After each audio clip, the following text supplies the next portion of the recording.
Welcome back to our S K Manva channel. तो हम लोग देखते हैं पेट इन कल्टीवेशन वर्ल्ड। तो मैं किसी तरीके से शुरू करते हैं। एपिसोड की स्टार्टिंग में हम लोग देखते हैं सनबो को, जो कि इविल एनर्जी से फाइट कर रहा होता है और बोलता है ये घोस्टी और तो बहुत खतरनाक है, इससे मैं कैसे लड़ सकता हूँ। फिर हम लोग देखते हैं अचानक हमारे सनबो के अंदर से कुछ आने लगता है और बहुत ज़्यादा एनर्जी बाहर की ओर रिलीज होती है, जिसके कारण से जितना भी इविल एनर्जी था वो सब खत्म हो जाता है। इधर उस लड़के के मुँह से भी खून निकल जाता है। सब देखने के बाद उसका मास्टर भागते भागते उसके पास आता है और बोलता है क्या हुआ तुम्हारे साथ, आखिरकार ये मटका कैसे फूट गया। ये सुनकर उसकी आंटी बोलती है मुझे नहीं पता, आखिर वो लड़का बहुत ज़्यादा स्ट्रांग है, तो क्या मास्टर आप अपना बेड टेक्निक यूज़ करके उसे पढ़ के यहाँ पर लाएंगे, मैं उसे अच्छा सा सबक सिखाऊंगी। फिर उसका मास्टर अपने दाढ़ी की तरफ कुछ करने लगता है और बोलता है चलो मैं देखता हूँ आखिर मैं क्या कर सकता हूँ। फिर हम लोग देखते हैं उसके मास्टर के दाढ़ी से बहुत ज़्यादा बाल निकलने लगते हैं और चारों तरफ फैलने लगते हैं, जिसके कारण से ये देखकर सनबो चौंक जाता है और बोलता है आखिर ये क्या हो रहा है मेरे साथ। फिर हम लोग देखते हैं बहुत सारे बाल के टुकड़े वहाँ पर आ जाते हैं और हमारे सनबो को पैदल से घेरने लगते हैं और वो बोलता है आखिर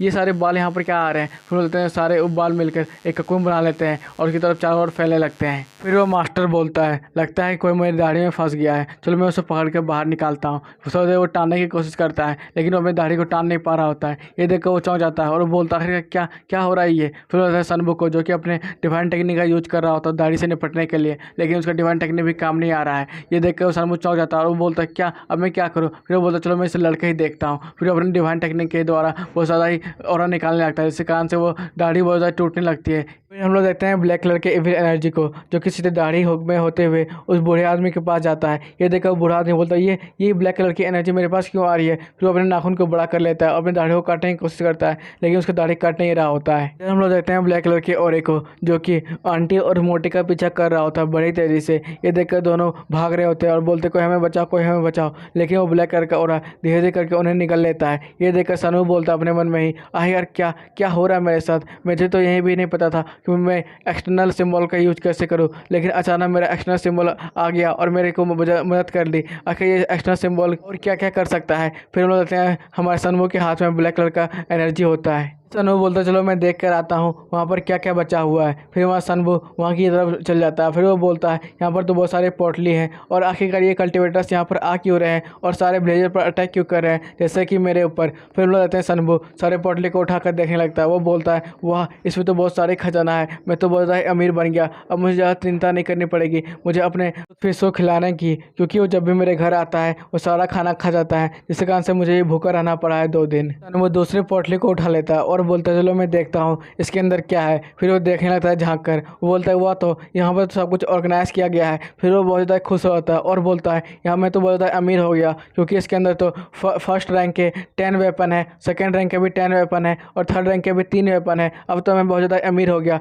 लेकिन हम लोग देखते हैं तुझफिश को, जो कि वहाँ पर आ जाती है और लाट टपका कर कुछ इशारा करने लगती है। ये देखकर हमारा सनू बोलता है क्या तुम्हें सारे स्पीड स्टोन चाहिए, ये तो बहुत ज़्यादा कीमती है, तुम्हें पता भी है ये बहुत ज़्यादा कीमती है और मैं तुम्हें नहीं दे सकता हूँ। फिर वो बोलता है लो ये सारे पपेट को ले लो, और क्या तुम इसकी मदद से क्या मेरे लिए कुछ पपेट सोल्जर बना सकते हो क्या। लेकिन हम लोग देखते हैं तुझफिश को, जो कि सोने का नाटक करने लगता है। देखकर सनबो चिल्लाकर बोलता है तुम कहना क्या चाहती हो, जब मैं तुम्हें खाना नहीं दूंगा तो तुमको कोई काम नहीं करोगी। फिर मैं सनबो को, जो कि बोलता है क्या सारे आखिरकार इतने सारे कल्टीवेटर्स यहाँ पर क्यों आ रहे हैं और हमारे विलेजर पर अटैक क्यों कर रहे हैं, ये सब आवाज़ उसके दिमाग में चल रहा होता है। सीन चेंज होता है, हम लोग देखते हैं शाम का सीन, जहाँ पर एक कल्टीवेटर दरवाजे तरफ आ रहा होता है। ये देखकर वहाँ का एक शॉपकीपर बोल रहा होता है आखिरकार यहाँ पर इतने सारे कल्टीवेटर्स यहाँ पर क्यों आ रहे हैं। हम लोग देखते हैं पीछे से बहुत सारे आदमी आते हैं और बोलते हैं मास्टर आखिरकार आप यहाँ पर आ ही गए। उसका यंग मास्टर बोलता है आखिरकार तुम लोग इतना जल्दी क्यों आ गए, तुम्हें पता है ना कि इस माउंटेन में जो भी सबसे जल्दी जाएगा वहाँ पर मारा जाएगा, तो तुम लोग यहाँ पर इतना जल्दी क्यों आ गए।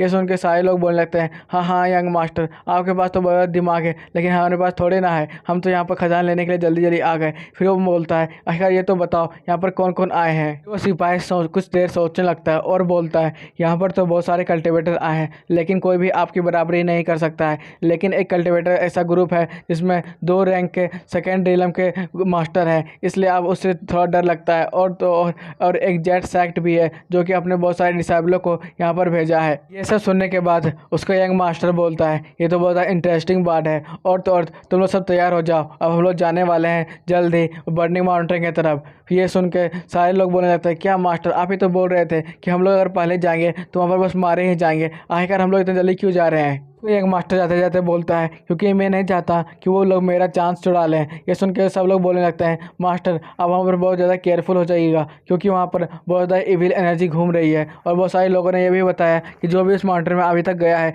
वो कभी वापस नहीं लौटा है, इसलिए हम लोग को पहले से ही सावधानी बरतनी चाहिए। अगले सीन में हम लोग देखते हैं रात हो जाती है और बहुत सारे कल्टिवेटर अपने घोड़े पर चढ़कर दौड़ते हुए आ रहे होते हैं। फिर एक आदमी पूछता है, भाई ये तो बताओ आखिर हम लोग इतना देर से चल रहे हैं कि कब तक हम लोग वहाँ तक पहुँच जाएंगे। फिर दूसरा आदमी बोलता है, मेरे हिसाब से 30 माइल के बाद हम लोग वहाँ तक पहुँच जाएंगे। आदमी पूछता है, भाई ये तो देखो यहाँ पर अभी भी नाव खड़े हैं, तो क्या हम लोग नाव के हिसाब से जा सकते हैं। फिर दूसरा आदमी बोलता है, नहीं नहीं, हम लोग अगर नाव के हिसाब से गए तो हम लोग को और भी ज़्यादा दिन पड़ जाएंगे और वहाँ पर पहुँचने में बहुत ज़्यादा लेट हो सकती है, इसलिए तो हम लोग पैदल ही चल रहे हैं और हम लोग जल्दी पहुँचने वाले हैं, तो तुम इतना ज़्यादा टेंशन क्यों ले रहे हो। सीन चेंज होता है, हम लोग लगते हैं सनवो को, जो कि उसे बोल रहा होता है, ठीक है लो ये खा लो, मैं तुम्हें कुछ आर्टिफैक्ट दे रहा हूँ और बहुत सारे स्पीड पिल भी दे रहा हूँ, लो इसे खा लो और बताओ आखिर तुम मुझे कितना ज़्यादा स्ट्रेंथ दे सकते हो। फिर बोलते हैं हमारे टूथपिक को, जो कि सारे खाना को चबा रही होती है लेकिन पार नहीं कर पा रही होती है। ये देखकर हमारा सनवो अपने बारे में सोच रहा होता है, अगर इसी तो चलता रहा तो मेरी टूथपिक जो है मुझे ताकत नहीं दे पाएगी और मैं बहुत ज़्यादा कमज़ोर होता जाऊँगा। फिर लगता है मुझे कुछ दूसरा तरह का खोजना पड़ेगा अपने टूथपिक को खिलाने के लिए। कुछ देर तक खाना चबाने के बाद जब उसे नहीं पचा पा रही होती है तो सारा उल्टी कर देती है। ये देखने के बाद हमारा सनवो अपने मन में सोच रहा होता है, लगता है ये सारे लो ग्रेड के हाइट आर्टिफैक्ट हमारे टूथपिक से ज़्यादा पसंद नहीं आ रहे हैं, इसलिए तो उसे खा भी नहीं पा रही है, तो लगता है मुझे कोई हाई ग्रेड का आर्टिफैक्ट इसे देना पड़ेगा। फिर वो बोलता है, क्या हम लोग दोबारा कोई कोशिश कर सकते हैं क्या। सुनने के बाद हमारे टूथपिक तो उसे एक जोरदार लपड़ा मारती है और सीधे पानी में चली जाती है। ये देखने के बाद हमारा सनवो अपने मन में सोचता है, लगता है मेरी टूथपिक टीनेजर में पहुंच चुकी है, इसलिए तो उसे बहुत ज़्यादा गुस्सा आने लगा है। हम लोग टूथपिक को देखते हैं जो कि इधर उधर जा रही होती है। फिर वो देखती है एक नाव को जहाँ से गाने की आवाज़ आ रही होती है, फिर उसके पीछे जाने लगती है।